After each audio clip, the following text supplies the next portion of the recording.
This is basically what that's. Okay, so today we're going to push forward with more discussion of some key elements of the modeling vocabulary in AnyLogic. You'll recall over the past set of lectures that we've been building up our working vocabulary, as it were, for putting together the basics of AnyLogic models. I argued, maybe it's now 4 lectures ago, that in contrast to the very contained but conceptually deep vocabulary we use with classic stock and flow models, where you have stocks, flows, but their interaction is very complex and rich.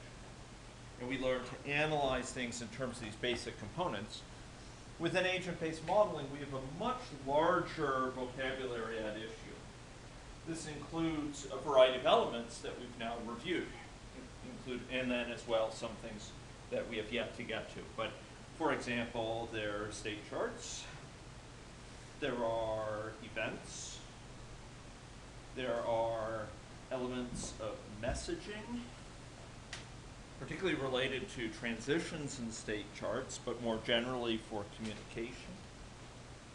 And today, we're going to be seeing additional mechanisms having to do with spatial embedding and mobility. And of course, I should have mentioned networks, which we covered last time, as providing yet another form of context. So last time we talked about one aspect of agent context, one aspect of the kind of worlds in which agents can be situated, and those were with a discrete context with irregular connections between agents that could be quite varied and quite heterogeneous. And we looked at several different classes of networks.